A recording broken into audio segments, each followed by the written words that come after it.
Olá, sejam muito bem-vindos ao nosso Pode Ser Família, esse espaço que foi pensado, planejado com muito carinho para vocês. Aqui eu vou receber profissionais humanizados, capacitados, com um afeto em abundância, para que a gente possa tratar do direito de família, das sucessões, para que vocês possam resguardar o direito de vocês, porque, como eu digo para vocês, informação é poder, o poder de transformar a vida de vocês.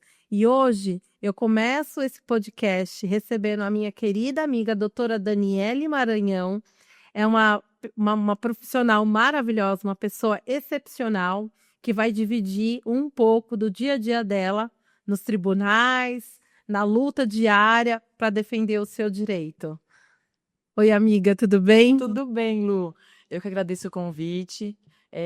Fico honrada, de estar aqui com você, compartilhando da minha experiência, da minha modesta experiência, e em um tema que é importante, né? Como advogada, como mãe, como mulher, né? Que a gente vê que tem muita desinformação, né? Então, é um tema importante que está no dia a dia das famílias, mas que poucas têm um esclarecimento assim correto sobre o que se trata a guarda, né? É verdade, a gente vai tratar sobre guarda e a gente vai falar sobre a necessidade da regularização dessa guarda, principalmente nos tempos atuais. Vocês vão entender o porquê que a gente começa esse podcast com essa preocupação. Eu chamo ela de Dani, que é assim que a gente se trata de Dani Lu. Mas, Dani, explica para as pessoas o que seria a guarda dos filhos e quais são as modalidades de guarda que a gente tem hoje no Brasil. Tá. Bom, a gente tem como regra, né, no ordenamento jurídico, a guarda compartilhada, que ela decorre do próprio dever dos pais, que é de participar na vida dos filhos, né? Então, a guarda, ela é a gestão da rotina desse filho. Não é aquela questão, não, as pessoas confundem guarda com visita, então são coisas distintas. A guarda é você poder decidir e participar do dia a dia, né? Então, por que compartilhar da regra? Porque é a regra do pai e da mãe participarem, né, ativamente dessa vida do filho. Então, a primeira é a guarda compartilhada, e quando não é possível a guarda compartilhada, temos a guarda unilateral, né, que aí seria o exercício apenas de um dos genitores. Até a gente conversou já que existe a guarda alternada, não é muito usual no Brasil, mas existe, né? Eventualmente, se os pais tiverem algum interesse, um acordo nesse sentido, há a possibilidade de homologar, mas não é comum. Então, a gente acho que poderia começar conversando só sobre a guarda compartilhada, que é a regra, né? Uma questão que a gente tem no dia a dia, e eu acho importante que as pessoas tenham conhecimento, é aquele casal, porque assim, o casal que ele estava no casamento, né, na união estável, formalizada, ele vai ter que passar pela partilha de bens ou pela dissolução daquele casamento. Então, normalmente, a guarda vai ser regularizada. Mas, e aquele casal, né, que a gente fala são as uniões informais, ou um casal de namorados que acabaram de separar, aquela união estável, informal, cada um pegou o sofá, o outro pegou o fogão e foram embora, e eles estão se dando bem, né? Eles têm uma boa convivência, assim por dizer, e aí eles deixam de regularizar essa situação. Quais são as complicações advindas disso? Tem que regulamentar igualmente, porque no decorrer da vida da criança e dos próprios pais, muita coisa pode acontecer. Então, naquele momento da separação, eles estão se dando bem, mas moram em São Paulo. Vem uma promoção, o pai muda para outro estado, ou a mãe muda para outro estado, enfim. Ou até muda propositalmente, né? Tava, uma falsa impressão de que estava tudo bem, mas eventualmente existe algum plano aí, né? Por aquele genitor que se sente magoado, enfim. E usa isso e não tem nenhuma regulamentação. Então, aquele pai que vai ficar sem o convívio com o filho, sem poder ter acesso ao filho, ele vai ter que procurar o judiciário. E ele não tem nada, né? Ele vai ter que procurar e vai ter que fazer prova, eventualmente alegar coisas que não tem como provar, vai submeter o judiciário a fazer uma busca e apreensão, ou fazer uma perícia que às vezes demora um tempo considerável, contratar um assistente, né, para auxiliar no trabalho do perito. Então, assim, independente da situação, os pais não estão mais juntos, precisa regulamentar a guarda. É uma segurança para ambos e, na verdade, para a própria criança, né? Que eventualmente pode ser um instrumento da briga do casal, né? Então, o casal se separou, estão se dando bem, mas aí a mãe tem um namorado novo, ou o pai tem uma namorada nova. E muda todo o contexto familiar, Sim, né? a criança cresce, pré-adolescente, traz algumas informações distorcidas, volta a criar uma certa rivalidade entre os pais. Pronto. E às vezes a gente se depara com questões assim, falsas acusações, então precisa regulamentar. Guarda e pensão precisam estar juntos, mas eu acredito que o sustento é claro que é importante, mas a guarda é tão As pessoas não importante têm quanto. noção, né, do quanto a guarda é uma segurança. Inclusive, você mesma compartilhou conosco uma informação, um caso recente.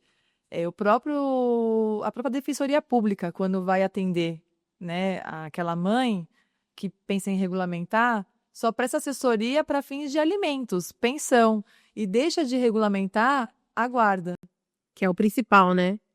Porque se aquilo é um objeto de vingança, o pai que não quer pagar os alimentos ou os alimentos que seriam o correto para o filho, ele passa, muitas vezes, assessorado por um advogado, enquanto a mãe está pela defensoria, ela acha que está sendo regularizada a pensão e a guarda, quando só está andando com os alimentos. E aí ela deixa de regularizar essa guarda, a criança sai com aquele genitor, e aí a gente fala sobre a fraude, né, Dani? Que é uma situação que a gente está vivenciando nesses últimos meses, né? Eu tenho vivenciado isso desde novembro, mas não tinha me atentado tanto que isso estava ocorrendo, até que eu voltei de férias, e a gente, né, Dani? A Dani até ajudando muito, empenhada em trazer as crianças de volta à sua rotina normal. E eu acho que quem tem a guarda de fato da criança, né? Não tem a guarda regularizada, mas tem a guarda de fato. Ela se acomoda nessa situação. Então, a criança mora comigo, ninguém vai me tirar o meu filho. E não é. Não há segurança nessa situação. Porque se o pai entrar com uma ação antes de você, e muitas vezes ele até fraudar essa guarda. Alegar uma violência. Porque você não sabe o que acontece quando a criança está no convívio com o pai. O pai pode estar com a criança e o que a gente fala sobre alienação parental, que é uma interferência no psique da criança. Então, você começa a trazer para a criança situações do pai ou da mãe que não existe. E lembrando que a alienação parental, ela pode ser praticada por qualquer pessoa que convive com a criança. Não só o pai e mãe. Não só o pai e a mãe. Então, a gente tem sido alvo, né, assim, infelizmente, de uns processos muito difíceis de trazer a criança de volta para a rotina que era dela. Então, essa situação que muitas, principalmente as mulheres, tinham como segurança, que a criança mora com ela, a criança estuda naquela escola e etc. Aquilo faz com que ela seja a guardiã legal da criança. A guardiã legal não existe, porque o que ela tem é a guarda de fato. E aí o que acontece? Muitas vezes a gente até nessa busca de trazer a criança de volta, descobre que ele entrou com a ação do domicílio dele. E às vezes ele mora distante da mãe e a gente tem que buscar essa criança. E a gente vai falar mais para frente sobre essa recusa, sobre a criança voltar para casa, o quanto é difícil. Então, o intuito nosso aqui é alertar, né? Porque eu recebi uma pergunta que eu achei muito interessante esses dias. Um pai me perguntou assim, só para tirar minha dúvida, vocês vocês falam de regularizar a situação quando os pais estão de boa, só para o advogado ganhar dinheiro? Eu ainda respondi para ele, meu filho, se você soubesse o trabalho que dá na justiça para você trazer o seu filho de volta, você não me faria essa questão. Porque se eles estão de boa, por que não regulamentar? É um documento muito simples. É um documento em que as partes assinam e o juiz só homologa. Mas eu acho que isso é muito da cultura do brasileiro. A gente tem uma cultura de não formalizar as situações. Deixa para lá, deixa para lá. E aí, quando também coloca em regularizar a obrigação alimentar, quando a mãe fala que quer a pensão, o pai entende muitas vezes, porque a gente está falando que a criança fica muito mais com a mãe do que com o pai, ele entende aquilo como um tom de ameaça. Então, você vai lá, regulariza a pensão, que é o que você está falando, mas não regulariza a guarda. E aí ele pode fazer uma fraude, né? Fala um pouquinho, Dani, sobre essa fraude. Existe muito, né? Você falou agora da regulamentação e a gente está comentando também da desinformação. Então, aqui a gente está querendo esclarecer alguns pontos e também alertar sobre algumas questões. A repercussão da novela que a gente viu, né? Então, que eu acho que a Defensoria do Rio de Janeiro teve 270 mil acessos de mulheres querendo regulamentar a guarda, pensão, enfim. Então, eu acho que existe muita desinformação. Realmente, eu acho que é a cultura do país de deixar mais ou menos... Deixar que tá bom, né? Depois a gente resolve. E espera depois do judiciário resolver uma questão ou acha que vai gastar, que o advogado vai encher o bolso de dinheiro com essa situação e não é bem assim, né? Na verdade, eles se acomodaram, né? Fora a dor, né? A dor de você não ter aquela situação resolvida. A dor de você não conseguir ter o seu filho de volta é muito torturoso, né? Não tem dinheiro que pague por isso. E aí faz o link com a fraude, né? Porque o pai, às vezes, como a gente falando na maioria dos casos, então geralmente é a mãe, geralmente quem fica com a guarda de fato é a mãe, e quem vai depois procurar regulamentar tudo isso é a mãe, e o pai, qual que vai ser o argumento dele? Ele não tem argumento, né? Então ele cria argumento. Então, quando ele cria situações, a gente chama de fraude, né? Quando ele alega que eventualmente a criança fica sozinha ou que a criança recebe maus tratos, né? Mas ele não estava ali presente para compartilhar com a mãe aquele cuidado. Ele está ali só para reivindicar a guarda,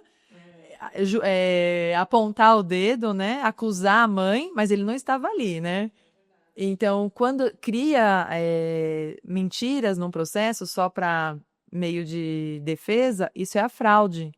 Né? E essa fraude ela vem, existe, e nesse ínterim o que acontece é que a criança fica no fogo cruzado, às vezes com aquele pai que não tem o menor carinho, não sabe da rotina do filho. Não tem situação de cuidado, né? Então, na verdade, não é o advogado quem fica ganhando dinheiro, né? A gente tem que pensar em quem está perdendo, né? Eu acho que ninguém ganha, só perde. Só perde, né? Eu falo que num litígio familiar não existe ganhadores, só perdedor, porque é tanto desgaste emocional, físico, né? E pensar nessa perspectiva também sobre o olhar da criança, né? Sim, que é o que a gente protege, né? O nosso cliente deveria ser a criança, né? Sempre. Sempre. E sobre essa perspectiva que você falou, eu vejo, e eu acho que você também no escritório, que muitos, vamos supor, quando a gente chega nesse ponto do processo, onde a gente pega aquela situação de a criança já está longe, o pai entrou com a ação primeiro que a mãe, e a gente precisa decidir qual o próximo passo e como que a gente vai arrumar toda aquela bagunça que chegou. Eu vejo que, nesses casos, a criança já estava apresentando um comportamento diferenciado. A criança já estava sobre uma interferência ou direta ou indireta do genitor, talvez da madrasta, da avó paterna, né? Tem alguém já interferindo ou realmente, no caso da convivência, quando a mãe, muitas vezes, não libera essa criança para conviver com o pai. Ela coloca sempre um obstáculo para conviver. E são coisas distintas, né, Dani? A guarda e a convivência. Só que quando a gente vai brigar pelo litígio da guarda, ele se torna muito maior. Né? Porque a gente está falando em tirar a criança da rotina que ela conhece. E muitas vezes essa criança falando que quer morar com aquele outro genitor. E a gente não consegue fazer o quê? Trazer essa criança para fazer um tratamento, entender o que foi que apresentou. E isso só vai aparecer na perícia. Então, o que eu sempre falo para as pessoas é que elas não têm a noção do desdobramento do processo judicial. Dani, explica um pouco mais para as pessoas como funciona quando você tem que ir resgatar essa criança daquele genitor ou genitora que não convivia com a criança. Vai ser um trabalho árduo, né, Lu? Porque a detentora, então, no caso, a gente está pensando aqui, a detentora da guarda, de fato, ela vai virar réu no processo. Então, ela vai ter que entrar num processo e fazer a defesa, e fazer prova. Então, ela tá sendo duplamente castigada, né? Tá sem o filho e tem que enfrentar um processo. Tem que fazer prova social, por exemplo, de que a criança convivia com ela, que a criança frequentava a escola da proximidade. Muitas vezes a gente não consegue isso logo de imediato com o juiz de primeiro grau, a gente tem que recorrer da decisão e chegar no extremo que é, né, com êxito, a busca e apreensão. Então, depois que a gente consegue provar para o juiz entende que houve uma má-fé processual, que aquela guarda é simulada do pai, e a gente consegue restabelecer essa guarda para a mãe, na prática, vai sair um mandado de busca e apreensão, que é o que a gente vê nas redes sociais muitas vezes, que é um pouco pesado, né? Ninguém quer, mas foi aquele genitor que procurou essa situação, né? Necessário. E aí, não só o genitor procurou, mas assim, os genitores, na verdade, deixaram a situação se estender, né? Então, por isso que é necessário. Então, o advogado não ganha dinheiro com essa situação. Vamos voltar, o advogado não ganha dinheiro nessa situação. A gente ganha muito trabalho. E a gente tem um trabalho como profissional e tem um trabalho também emocional, porque a gente fica à mercê, né? A gente é mãe, eu sou mãe, você é mãe, a gente, né, se coloca na posição do outro. E é muito triste você ver que o genitor usa aquela simulação de fatos, de argumentos, para atingir a mãe, para não pagar pensão. E quem sofre com tudo isso é a criança, né? Então, é um processo difícil, bastante exaustivo, né? Porque todo dia é uma novidade. A gente tem que fazer prova do domicílio, a gente tem que fazer prova dos cuidados, a gente tem que fazer prova do convívio e brigar ainda depois, quando conseguir uma decisão, que é a busca e a Trazer a apreensão. criança em casa. E aí não parou por aí, né? Porque aí a gente entra na fase do estudo psicossocial para saber quem realmente vai poder ser o guardião daquela criança, ter a residência fixa com ela. Então, são vários desdobramentos de uma ação que ela poderia ser minimizada no intuito do sofrimento e também do financeiro, se a situação tivesse sido efetivada, a regularização naquele outro momento. Então, é muito importante que as pessoas entendam que qual é o tempo de regularizar a guarda do filho de vocês, a convivência. No momento que vocês tiverem um bom diálogo, né? No momento que vocês possam sentar e vocês definirem a vida do filho de vocês. Porque ainda tem outro fator.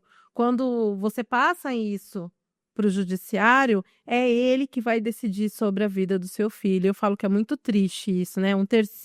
Terceiras pessoas opinando sobre algo que seria do pai e da mãe. Não vai caber ao magistrado ter a sensibilidade, às vezes, né? Ele vai aplicar a lei, né? Não espere do judiciário sensibilidade, urgência.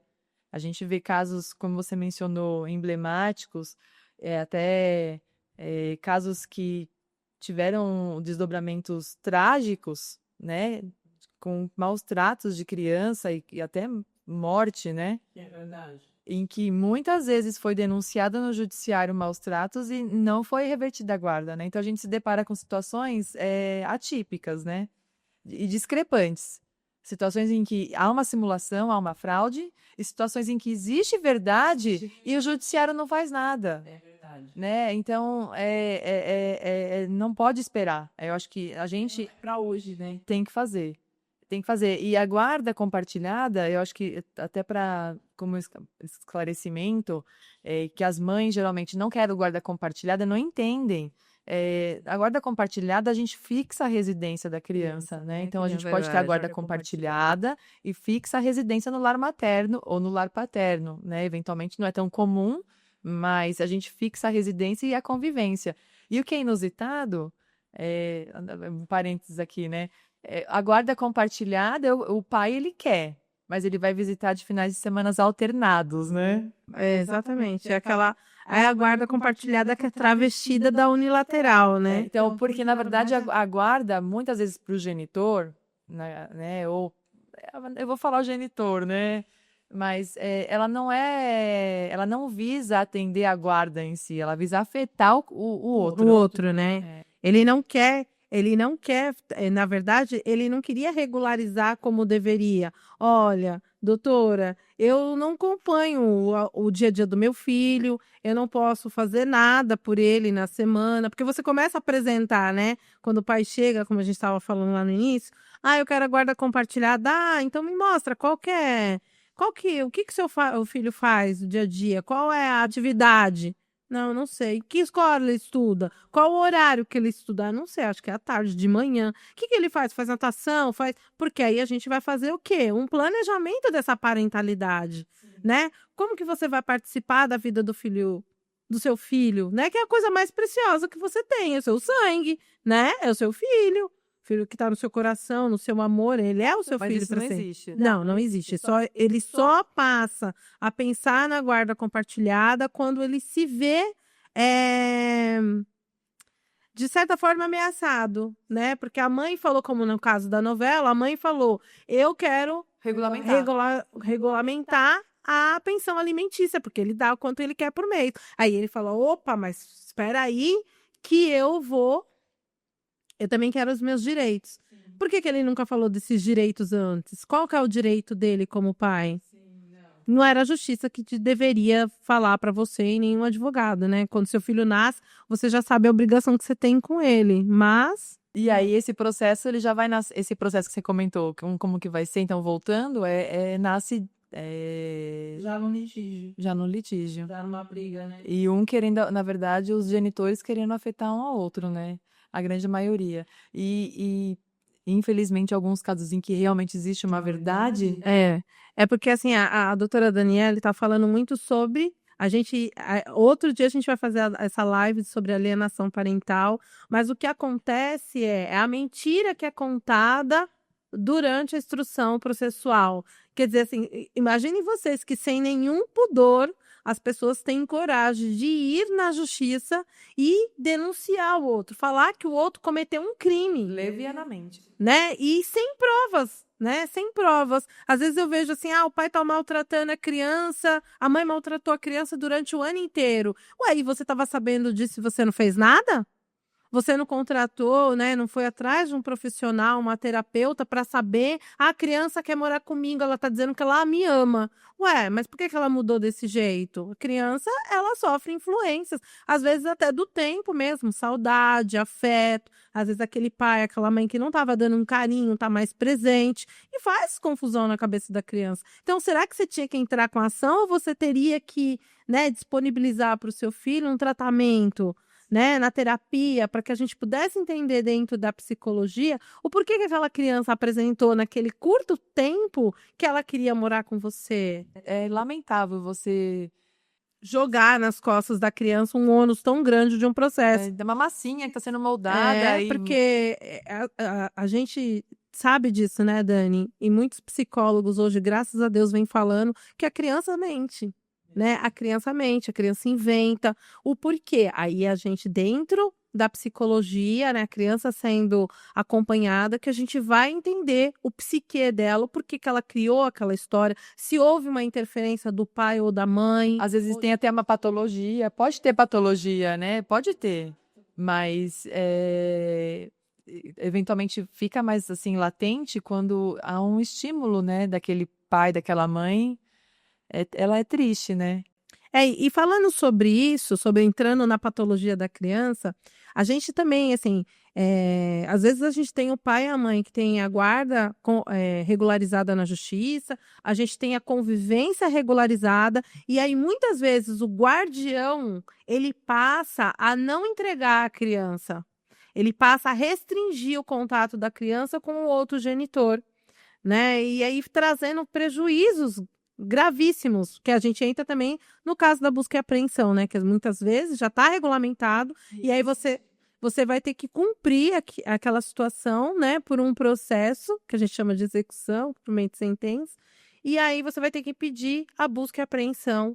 E quais são as consequências para quem não cumpre o que está estipulado na justiça? Tem assim, de imediato, a gente geralmente quando pede o cumprimento de uma decisão judicial, a gente pede sob pena de multa, né? Então, eu acho que pensando no bolso é onde afeta, né? Primeiramente tem a multa, a gente pode colocar também o crime de desobediência, né? E eventualmente também a perder a guarda, né? A gente pode pensar em rever esse regime de convivência e até ficar prejudicada a guarda. Porque também não é só ter o seu filho sob a sua guarda, é entender que existe atribuição naquela guarda. E uma delas é que a criança seja livre para amar o outro genitor, independente das rusgas que vocês tenham, né? Porque a gente tem como você disse, o pessoal traz o problema da conjugalidade para a parentalidade. E aí não consegue olhar para aquela pessoa de outra forma. Eu estou falando aqui, claro, de pais que são, de certa forma, presentes na vida dos filhos. Os pais que não são, a gente não pode nem citar, porque é lamentável, né? Mas a gente tem pais que eles querem participar da vida dos filhos, mesmo que seja na convivência, que está estipulada lá, os 15 dias, Ctrl+C, Ctrl+V. Porém, a mãe acaba também fazendo o mesmo papel, começa a não impedir, começa a criar empecilhos para que essa criança esteja com esse genitor. Só que essa postura compromete a conduta dela enquanto guardiã, né? Quão salubre será que é esse ambiente que a criança está, né? Será que é isso que eu acho que coloca-se em pauta, essa postura desse genitor, dessa genitora, eu acho que ela coloca em pauta, ou sob suspeita, outras condutas no dia a dia da criança, né? Mas sabe o que eu percebi também? Nesse movimento, né, que veio da internet, graças a Deus, de muita informação, mas eu também vejo que tem muita desinformação. Então, eu vejo hoje muitos colegas nossos advogados dizendo que se a criança não quer ir, ela não vai. Eu vi um caso de uma menina de 6 anos, eu até comentei com você, que ela sentava no colo do pai e falava, eu não vou. Então, há também esse desdobramento dentro da convivência, né? Esse impedimento da convivência e também, muitas vezes, com denunciação caluniosa, né? Começa a falar que o pai abusou sexualmente, porque a mãe, normalmente, a mãe bate, né? O homem não, o homem ele vai para um lado de um assédio, de uma coisa mais um pouco pesada. E aquilo não é verdade. Muitas vezes a criança está sendo manipulada, né? Então você fica toda hora perguntando para a criança: seu pai te deu banho? Deu? Como que ele deu banho? Ah, ele passou a mão aqui, passou a mão no meu bumbum. Como que ele passou a mão no seu bumbum? Ele não colocou a mão dentro do seu bumbum. Aí a criança fica: colocou dentro do bumbum, porque ela não entende o que é dentro do bumbum.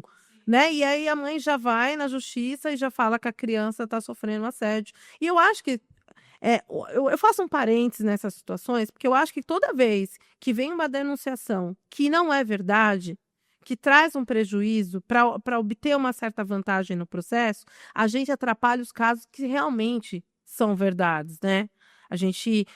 O juiz passa a olhar tudo pelo mesmo crivo, porque pensa para o judiciário também como é difícil separar isso. A criança está falando, meu pai mexeu comigo, a minha mãe me bate, a minha mãe jogou eu da escada. Como que o judiciário vai, mas eu vou devolver essa criança e se acontecer alguma coisa com ela, né? Porque o advogado, ele tem um contato direto com o seu cliente, mas o judiciário ele precisa fazer um estudo, então por isso que ele precisa passar pelo crivo do estudo psicológico para realmente tentar auferir o que está acontecendo com aquela criança, né? E o porquê aquela recusa. E aí você falou, dentro da recusa a gente tem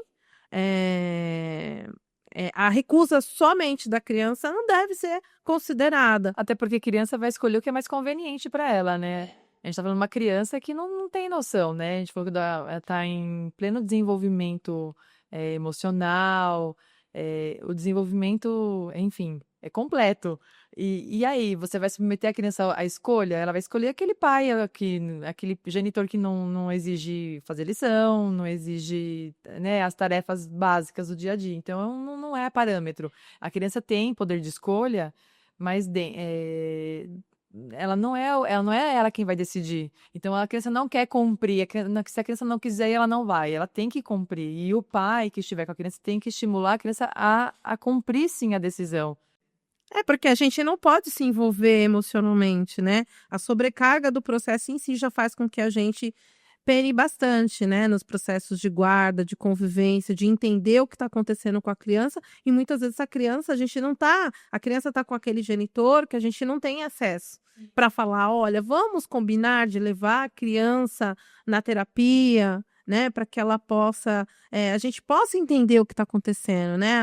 A criança, ela é um sujeito, ela é um indivíduo em desenvolvimento, né? Em uma situação peculiar. Então, ela sim, ela é escutada, porque muita gente pergunta: a criança é escutada na justiça? Né? A criança Bom, falou quero que que ela ele não. fale. Eu quero que ela fale. Ela vai falar, mas o juiz, ele vai fazer, vai chegar à convicção do que é melhor para a criança com o contexto Não todo vai processual. falar igual na novela. A É, criança não é ouvida pelo juiz diretamente. A criança ela é ouvida por meio do estudo psicossocial. A criança não é inquirida pelo juiz. Então, o que a gente vê nas novelas, que isso também é uma desinformação. porque fica esse mundo fictício, né? É que vai ter uma audiência, não é assim. Na prática, muito difícil. Eu não presenciei nenhum caso desse. Não tem, não deveria também, né? Porque como que o juiz, ele não é formado em psicologia. Ele não tem como dizer o porquê que a criança está falando aquilo, se ela está sendo, se aquela vontade dela está sendo viciada. Se aquela manifestação dela não for livre, ela é nula. Então, a criança que está falando que ela não quer ir com o pai no final de semana, ou que ela não quer voltar para casa da mãe, no caso do rapto, né, do outro genitor, essa motivação dela, ela é nula, porque a gente não tem como auferir que essa criança está se manifestando de uma forma livre. E a gente já teve prova recentemente, né, de uma criança que a gente conseguiu trazer para casa, que estava totalmente diferente, falando situações que nunca existiram, e ela voltou ao estado dela normal, né, assim, numa normalidade de vida, e tá amando a mãe, tá amando o pai. Então, assim, é muito triste a gente ver a criança ter que odiar o pai ou a mãe para poder ser amada por ele, né? E aí, assim, Dani, para a gente terminar, deixa um conselho, né? Um resumão, assim, do que a gente falou sobre hoje. A gente tem muito mais coisa para tratar, a gente vai fazer outros momentos, né? Mas, assim, deixa o porquê, né? O porquê que é necessário, primeiro, regularizar essa guarda, né? E o quanto é necessário também cumprir essa guarda, cumprir que essa criança saia para conviver com seus familiares. As pessoas hoje não medem as consequências, né? Então elas ingressam no judiciário com um objetivo e passa por cima. E eu acho que a gente, como mulher, como mãe especialmente, porque somos nós quem ficamos a maioria das vezes com a guarda dos filhos, né? A guarda de fato, né? Do dia a dia, de levar, buscar. A escola geralmente tem um contato da mãe, né? Então é a mãe que busca, a mãe que numa emergência resolve tudo. Isso tanto para mãe solo, né? Quanto para mãe casada, enfim. Regularizem a guarda. Não deixem para as coisas evoluírem. Evoluir significa que a criança vai crescer, vai passar por aquela confusão da pré-adolescência. Você vai ter um novo relacionamento, o pai vai ter um outro relacionamento, novas pessoas farão parte daquele. Não vai ser mais o pai, a mãe e o filho, novas pessoas farão parte, né? Então, e vai ficar mais difícil. Então, a minha sugestão, a minha recomendação é que para você que tem a guarda, regulamente. Regulamente guarda, regulamente pensão. Mas a pensão, se você for pensar, ela é junto com a guarda. Não faça uma coisa sem outra. Guarda, convivência e pensão, que são os alimentos, né? Não deixe para depois. Deixar para depois, você vai estar, será colocado em risco, né? não o seu direito, mas o do seu filho. Então, é como você falou, quem ama, cuida, e você tem que proteger por ele. Né? E não utilizar a guarda como ferramenta para atingir o outro. O problema do casal resolve depois, mas pensa na criança, foca na criança, né? É. Ai, olha, foi um prazer estar aqui com você, com quem eu divido muitas das nossas situações, nossos perrengues jurídicos, né? A gente tentou trazer para vocês aqui um pouquinho da nossa prática. Eu sei que parece que é muita coisa, mas é isso mesmo, é um ponto de reflexão para vocês. Acho que a doutora Daniele deixou muito bem registrado, né, nessa nossa inauguração o que é importante para você, é seu filho, então a guarda dele também é importante, É isso né? mesmo. A convivência é importante, porque assim você consegue resguardar que ele esteja sempre naquela rotina bem pensada, projetada, muitas vezes sufocada, assim, porque mãe solo sofre muito, né? Assim, mãe casada também, gente, mas mãe solo sofre bastante com as consequências desse desdobramento, né, de estar separada e ter que administrar toda a loucura que é, né? Eu falo que é um, como chama aquele? Eletrocardiograma? Não. Não, você foi bem mais longe. Ela já tá O parando o coração. coração. Não, mas é uma montanha russa que você passa enquanto você está criando seus filhos. Então, se você, além de ter durante toda a vida dele, cada idade dele, ele vai trazendo uma consequência para a nossa vida, né? É uma coisa a mais que a gente tem que lidar, ainda mais nos tempos atuais da internet, com tanta informação. E aí você ter que parar em algum momento ainda para discutir, né, essa guarda, provar que você é uma boa mãe, provar que você é uma boa pessoa, porque a pessoa vai ali no teu âmago, né? Então, espero que vocês tenham gostado desse nosso primeiro episódio. Virão outros e muitos mais. Deixem a dúvida de vocês aqui, a gente pode ir respondendo durante outros podcasts, outras entrevistas e também no dia a dia. Sejam muito bem-vindos aqui ao Pode Ser Família, que foi feito totalmente para vocês. Até a próxima. Até. Obrigada, Lu.